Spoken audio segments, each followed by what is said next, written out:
Welcome to Reckless Paradise, everyone. I am your host, Marissa, and I'm here with my co host, Dystro. Say hi. YOLO, everyone. Happy Sunday, everyone. I hope everybody had a really good weekend. My weekend was kind of crappy. I'm going to be honest. like, the first half, it's like you had me in the first half, but then, last night was just like, meh. And today was just like, meh. But it's Sunday. It's the start of a new week, so it's not the end of the world, you know. I mean, I say that every week, but on this show, you got to keep a positive mindset, and that's the message you want to send to the people. So it is a new week, new opportunity for good things to happen, new opportunities to flourish. But yeah, how was your weekend, Dystro? Same thing as it always was. It's like, it's working and stuff. Plus, it's Cinco de Mayo Day. Yeah, So you guys tacos, separate tacos, beer, beer. Get yourself a two Steve things. Weiser. Get your stuff with Dave Weiser. Hey, Mario. Can you just imagine Steve Austin celebrating Cinco de Mayo? Hey, give me some of those tortillas. Give me some of those tacos. He just starts speaking in Spanish. Hola. Uh, I don't know Spanish. I'm not even gonna try to butcher that. ¿Cómo está? No hablo inglés. So, probably Oh my killed god. like half of our viewer count right there. Oh my but goodness. but happy Cinco de Mayo, everybody that celebrates the holiday. Hopefully you're Yeah. having safe time and partying. Don't drink and drive, please. Please make it Yes, home safe. we do not condone that on this show. Yes. Please have a safe holiday for all the Cinco de Mayo people out there. This one's gonna be a doozy though. This episode. Yes. First of all, thank you all for joining. We hope you Yes. enjoy. So, as promised, this is the second part of the breakdown of AC/DC album Black Ice from 2008. If you have not done so already, pause the video and go back and rewatch part one if you have not watched it, because you will be lost in the loop. Because we've already did songs 1 through 8. Today's episode we are doing the second half, which is songs 9 to 15. Now, honestly, the first half wasn't bad. I'm going to be honest. It was pretty damn good. Yeah, I would say so. And I mean, speaking of which, is like I did went over the first half in the last episode. Uh, so thumbs up.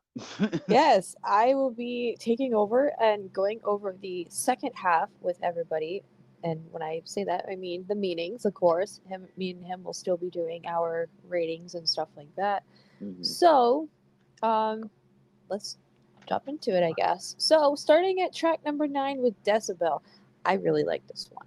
I really, really like this one. When I had the CD in the car for like a whole month straight, hmm every time we got to this song, I got goosebumps because just like the fucking guitar sounds so amazing on that song. Angus freaking killed it. I just absolutely love that song. It's so sexy. It's just so good. Like it really is.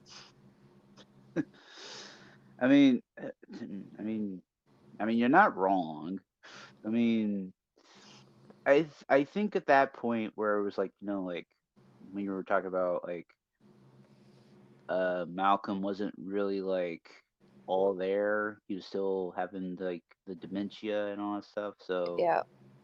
it was just like it was kind of hard for Malcolm and Angus to like like try to work it out and stuff and try to be like I guess on the same page. So like, because Angus like shout out to him, like he had to make sure like Malcolm went over every song like multiple times so he got it down for the tour. Yeah, like every single night of the tour, Angus had to reteach Malcolm all the songs because Malcolm Yeah. was forgetting because hmm he had onset dementia hmm approaching at that time. So, but props to Angus, honestly. Yeah. So, with Decibel, here is what I had found for a meaning.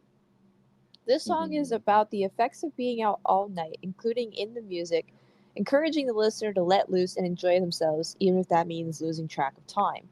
pretty self-explanatory here. Like I said, this song is very sexy. It's very good. Absolutely love the guitar on this song. It's probably one of the most slept on AC/DC songs I can think of to this day. And I really wish more people talked about it because it's so good. I really like this one. Yeah. When I was looking at like song meanings and stuff, um, one of the general, well, two of the general comments should said, somebody said it could have been like maybe like Rock and Roll Noise Pollution Part Two in a way, Okay. but then they said like personally I think this one could have been left off the album, but I don't think it should have been off the album. Like I mean every song, I mean like number 8 when we went over it, it was like one of those with the take it or leave it sort of things. Yeah. Um, but if you think about the main riff, does it kind of remind you of Cover You in Oil a little bit in a way? Yeah, that's kind of the vibe I got off of it now that I'm thinking about it. That's kind of the vibe I got off of this one, Decibel. I was just like, huh. I was just like, I thought it was just interesting. Like, And you know what all AC/DC fans say? All their songs sound the same. I mean, they Yeah, kind of do. not really. I gave this one a 10. I really, really thoroughly enjoyed this track. I gave it a 9.5. Okay, that's fine. Honestly, that's fine. Okay. All right. Moving into track number 10 was Stormy Mayday, another one I really, really like. I actually played this one a lot on my own before I even put the album in the car. I really like this one. It's kind of self-explanatory. I really don't have to describe this one in too much in depth. If you really just listen to the lyrics, it tells you what the song is about. It's about a damn storm. So like every time it storms now, I'm gonna play this song.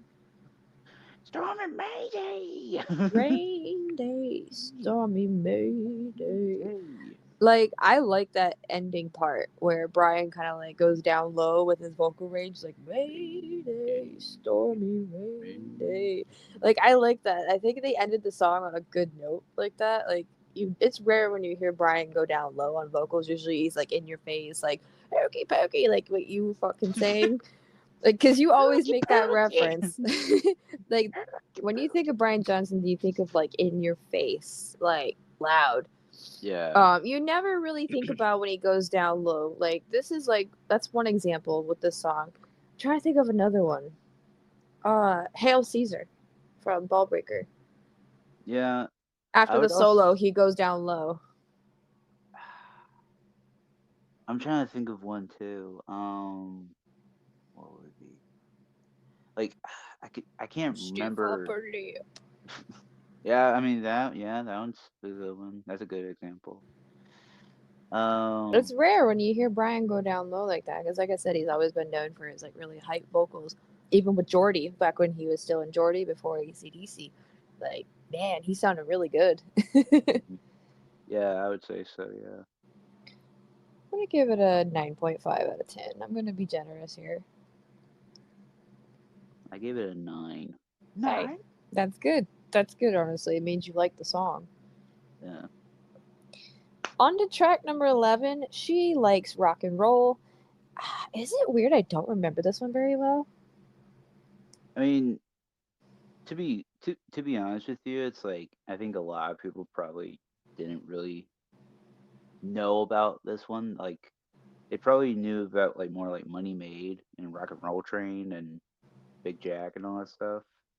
But I'm thinking maybe like it's kind of like maybe a sleeper if you think about it kind of more. Now, when I Maybe. went back and listened to the album, I ended up like doing all my notes on my phone and then transferring it to my tablet. So like when I was listening in the car, we were hitting every track on during work, and I was like, okay, this is gonna get that, this is gonna get that. So these rankings are based off of how I felt when I was listening to the album again. So Mhm. what I found for this one, the song depicts a male person and his love for rock and roll music, and a woman who also shares that same desire. The song is an ode to the genre, referencing the culture behind rock and roll. Uh, I guess it's pretty self-explanatory. Like quite a few of these AC/DC songs in general, they're just really self-explanatory if you just go read the lyrics. Yeah, because not It's not like a Pink Floyd situation where you really, really gotta dig.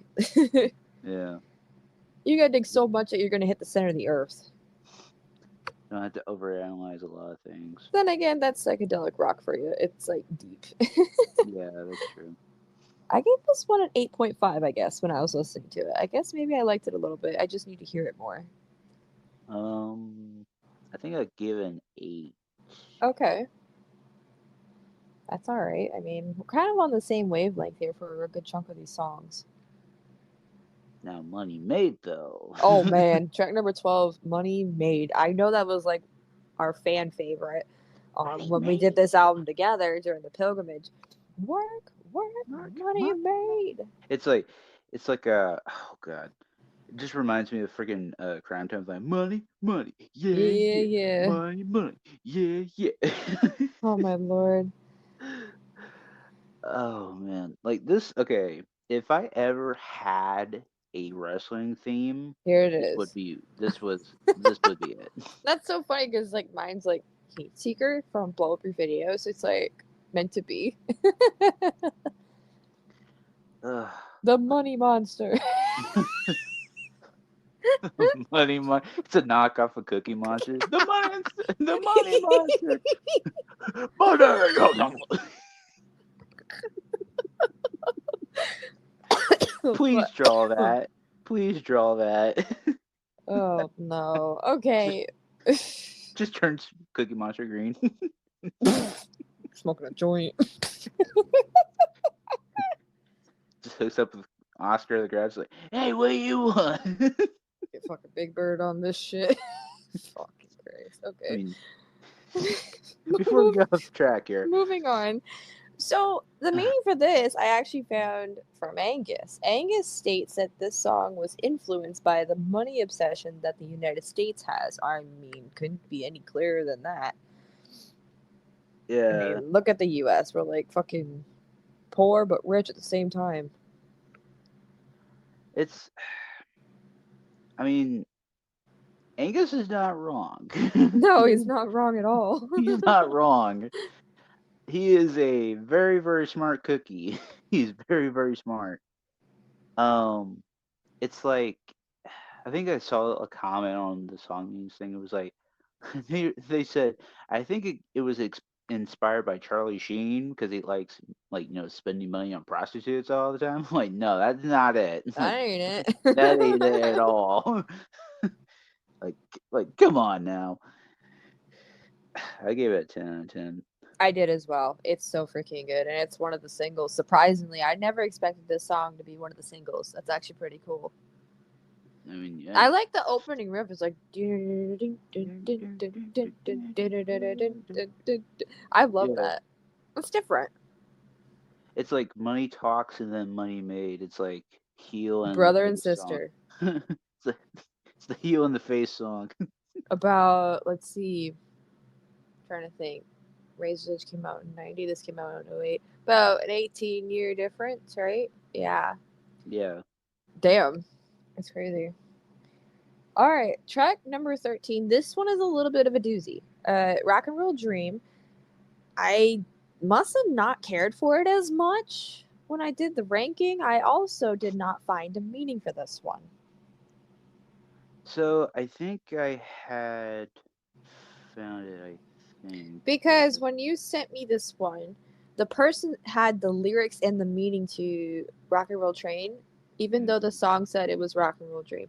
So they made an error on that. And then when I went and searched around myself, I couldn't find anything either for Rock and Roll Dream. So that kind of tells you a story. Yeah. So I guess talk about what you thought about I it. really don't remember the song. I'm gonna be honest with you, and that is usually also another story to be told when that happens. It's not often when I don't remember what a song sounds like. There's only two on this album that I can really say that for. Excuse me. I got a stomachache right now. So apparently when I was listening to this, I gave it an 8. Hmm, okay. So I was trying to look it up on sound effects, but this is what I had found for it, I guess. Okay. Um, so Brian's vocals are more soulful than on previous recordings. So Johnson had told Vancouver 24 Hours, what a shocker, that this was down to the producer Brendan O'Brien. He explained, he stopped me one day and said, Brian Johnson, you're a soul singer. You've been singing rock and roll because you had to, but you're a soul singer. I want you to try to sing that way. Don't try what you did don't try and do what you did on Back in Black. Just sing it with feel. So I did, and I love it. I was At first I was thinking, geez, the guys aren't gonna like this, and it proved to be quite the opposite. They thought it was cool and gave it a little bit more swing. I might have to redo this song in the near future. I really don't remember it, and I'm kind of intrigued. I gave it an 8 for right now. I'm not gonna say it's good, not gonna say it's bad. I'm gonna put it right there at an 8 just to be generous. Yeah, I think I gave it an 8 too. I think so. I think we're on the same page here. Yeah, pretty much. All right, up to track 14. I do remember this one. Rocking All the Way. I really like this one. It's actually one of my childhood favorites because I had this whole album on my MP3 player as a little kid. Yeah, illegal music. I know. Gotta love Mhm. those days with LimeWire and MP3 Cloud and all that crap. Or excuse me, MP3 Rocket. Excuse me, I was thinking of iCloud for a minute. I'm thinking MP3 Rocket. That's what I use, but some people use LimeWire. So this track I do remember very, very well. It's one of my favorites from this album. So long story short, it's pretty much rated R. I'm not gonna Mm, get into the nitty gritty. yeah, we're not getting to the nitty gritty. I mean, if you listen to the lyrics, it's pretty self-explanatory. Right. If I may go back to Rock and Roll Dream just a little tiny bit. Um, I know we're on a different one, but Yep. it was like one of the lyrics was like, like one hot angel, one cool devil. Your mind and the That answers. is rock. That is Rock and Roll Train. Okay. Yeah, I Well, told you that website's messed up. no, this was on song meanings too. Yeah, they have it all fucked up. They don't have the right lyrics. That's That's Rock and Roll crazy. Train. I recognize the first line. I'm like, that's Rock and Roll Train. Yeah, that's crazy. Yeah, they gotta fix their shit. Fix your shit. So back to Rocking All the Way. Yeah. Yeah, it's rated R pretty much. Just go listen to the lyrics, go look at the lyrics, do what you gotta do. It's pretty much rated R any way you interpret it. Yep. And I really like this one. I really do. It just has a blues rock vibe to it. I think ACDC did a really good job bringing back some of the blues rock vibes with this album while still trying to remain relevant and incorporate their classic rock roots that they're Sound. used Yeah. to. Yeah. I gave this one a 10. I've always liked this track. It kind of gave me what is it landslide kind of vibes Oh, a little God. bit From Flick. from Flick. Yeah, like kind of a little bit like that bluesy kind of rock. Um, hmm, I gave it a 9.5 for me. All right. That's cool. Feel like you're judging me over there. Like, No, we're okay, actually kind of on the same page tonight, so I'm kind of happy with that. So, on to the closing track with track 15, also the title track, Black Ice. black I eye. like this one. Yes, I like this one. I think it really encapsulates the whole album really well, really ties it all up together, still ends it on a badass note. It's not somber, nothing like that. I've Mm, seen some albums have really crappy, crappy endings. And it makes me sad when that happens because it's like you have a good album with a good opener and a good middle, but like you mm. hit the end, it's like it kind of ruins it. It's like, oh man. But Like not in this case. it's like with taking one for the team with Simple Plan. Oh yeah, that album's good up until the very end. Yeah, it's like it was like if it was like that, I'd be like, oh man. But I will say this though, it's like good opener, good middle, good closer for this one, I think. Yes. So Black Ice, man, what a fucking track. So this song depicts a careless, reckless, devil may care attitude type of person who enjoys to drink even on the final day of on earth. No matter how far you go, how much you live, the end is still the end, and it could come for you any day.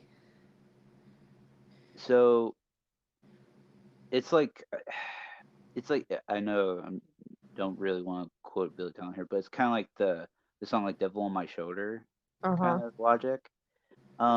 Somebody had said on song meanings on this one, they said I think it's about like AC/DC will never die throughout all the years. They're never gonna be they're not gonna be there when the devil comes.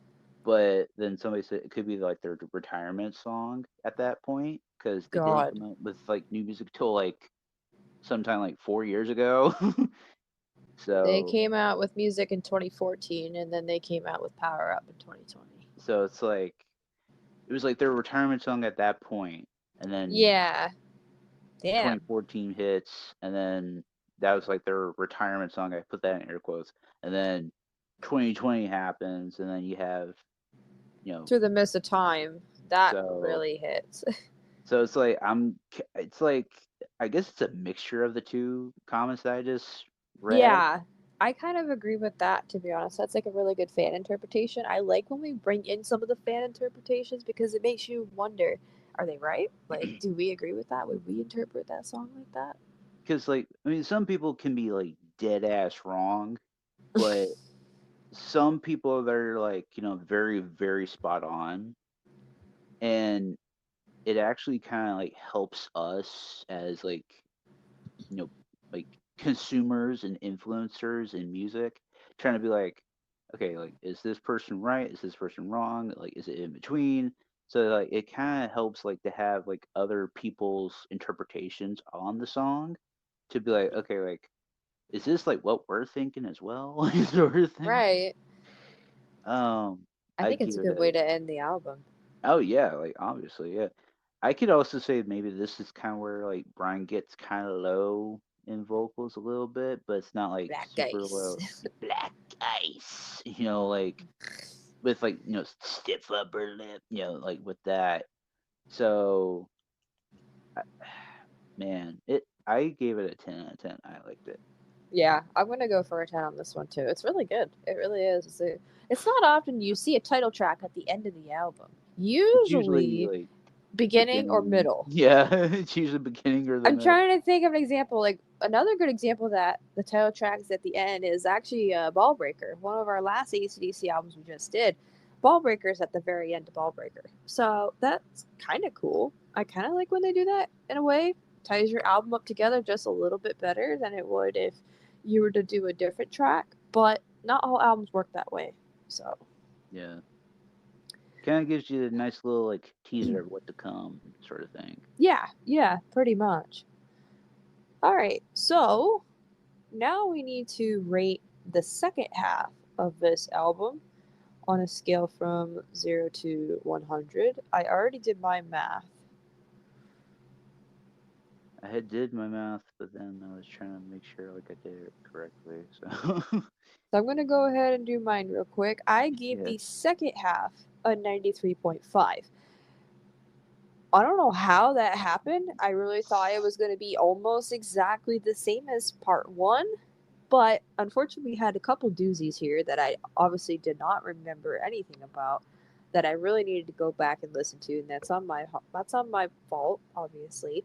But I will say this: we did have quite a few bangers on here, quite a few 10 out of 10s, which that's awesome for the second half of an album because the album prior to this, which was Stiff Upper Lip, that came out in 2000. By the time I got to the second half with Dystro, I was over it. I was over it. And that was on my first time through. I have not went back and listened to it since. I'm due to actually re-listen to it very soon. Um, but yeah, it's not often when you get a really long album like this and you don't get sick of it by the second half. So kind of a props to that. That's a pretty good score, I'd say, a 93.5 on my end. right. I got a 91.4, Okay. And what did you get on part one? 92.5. Okay. So kind of the same results. You got the higher half on part one. I press it right. So now we gotta like tally both Yeah, together, we have to rank the album as a whole. and And then I divide already by did two, mine. right? Yep. So Okay. you add your two totals, divide it by two. Oh, I got hiccups. Oh man. Okay. I got mine. and I have mine already. So you go ahead and get yours. I gotta be a little bit. So overall, I gave this album a 93.9. Pretty much almost a 94. Overall, this album is pretty damn good for 2008. I can see why the tour was so big for this album. And I think it was actually AC/DC's top grossing tour since the 80s. Or Since even since Razor's Edge for that matter, because I was Razor's gonna, Edge was pretty big when it came out. I was gonna say But like Back in Black was probably big too when yeah, they that's why I said the 80s. so So yeah, uh I honestly really enjoyed this album from top to bottom. Um, honestly, it's in my top five for ACDC. It's always going to be in my top five. right. I got a 91.9. I'll just round up to 92. So Okay, like solid 92. so And we're pretty much on the same wavelength. yeah, I don't which is know, and you know what's funny? yeah, I I remember mean, when we were like, I don't know if it was like on pod or outside of the pod or both.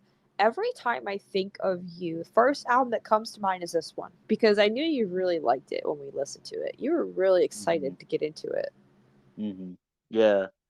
Because I had the Black Ice T-shirt back in the day You too. lucky bastard. And well, I had never listened to the album before, but then I just saw it at Walmart and I was just like, okay, like how much is it? Like fucking $8? Like fuck yeah, like I'll get it, And like I think I like wore it to school the next day or something, and they're like, hey man, nice shirt. I was like, thanks. Honestly, I can't tell you how many people have complimented me when I wear an ACDC shirt. I think I have two. I have High Voltage and I have For Those About to Rock. You and I both have that one. I know that. Every time I wear that shirt, someone compliments it. It's kind of funny. I mean, hey, it keeps their relevancy. So Honestly, I think ACDC will never die even after all the members have passed. now that makes me sad. It's gonna be it's gonna It's be gonna like the happen. Beatles. Like the Beatles will never die even after Paul and Ringo die. It's the same situation with ACDC. When all their members are gone in like the future, they're never gonna die. Their music's gonna stay alive because they have built such a big fan base worldwide. I'm talking here, I'm talking UK, I'm talking their native country of Australia. You name it, ACDC is everywhere. They're probably one of the biggest bands to date. Yes, I can wholeheartedly say that. Yes. So you enjoyed this album, I'm assuming. I mean, well, yeah, because it's like, because like Back in Black's like that's like the most notorious out of all of them. But then I could say maybe like second and third to me is Black Ice and Power Up. Wow, that is a bold statement. I know that's a bold statement, okay? I know. But hey, we're all here to make bold statements, okay? Honestly, my ranking from almost 2 years ago is not the same as it is now because I've went back and listened to so many of their albums since the pilgrimage. You and I have went back and listened to some since the pilgrimage, like Ball hmm Breaker, Flick. hmm Um, it's like I have a whole different like mindset now on albums. If I had to pick a top three off the bat in no particular order, it's going to be Black Ice, Razor's Edge, and Power Ridge from the Bon Scott era. By the way, speaking of which, Power Ridge just turns 46 today. So happy birthday to that album. By far, hmm best Bon Scott album of all time. I don't care. Highway to Hell lovers, you need to listen to Power Ridge like now. Like it's so freaking good. Like Bon's vocals on that album is just so good. I mean, you start off at Rock and Roll Damnation, you transfer into Down Payment Blues. It's like, oh my god, that's like the best fucking like 1-2 sequence ever on an album. I am a very avid Power Ridge defender and avid listener. I love that album to death. Right? I mean, as you should. I had to say that because we're still on the topic of ACDC. I thought it was a perfect time to say that. So that is going to conclude our entire breakdown of the Black Ice album. I hope you guys enjoyed. What is your favorite track from Black Ice, everybody? What is your favorite track? Let us know in the comments or on social media. Love to hear from you guys. So, our next episode of May will be another Let's Talk Rivalries episode. This one is going to be really good. This is going to be covering The Rock versus Triple H. Two of the best freaking wrestlers from late Attitude Era, almost transferring into the Ruthless Aggression era. This is like early, like late 90s going into 2000s. This rivalry is so good. Rock transitioned in from being one of the like freaking like I don't even know how to explain it. He was like a baby So face at the so he time. was they were calling him a blue chipper, Yeah, and then he transitioned into what he is now, a being the Rock. trash talking piece of trash. He's not Stone Cold. Get it right. But yeah, Rock, like he transitioned from Rocky Maivia to the Rock. The Rock. The Rock says and then you have Triple H from Hunter Hearst Helmsley, who's the Blue Blood, and then transitions into Triple H in D Generation X, And then which eventually leaves DX. yeah, and becomes his own solo person like for the longest time. JR's most hated wrestler. Oh, son of a bitch! You son of a bitch. Why? Tell me Tell me why. why. And it's actually funny that I'm covering Attitude Era stuff right now by myself. Um, Ooh. So and I'm at maybe you'll encounter some of that. yeah. I'm in like early '97, so Catching up. yeah, kind of catching up, but it's actually like so. Quick little story time here. So when I was looking at their rivalry, it started like very early on, like maybe early, like no, mid 90, like late 90s, but it was like very early on, like Okay. maybe 97, like maybe 97, maybe Yeah. 98. But it's like they encountered themselves like in the Royal Rumble, I think in 98, In which the was kind Royal of Rumble. I have that stupid soundboard stuck in my head.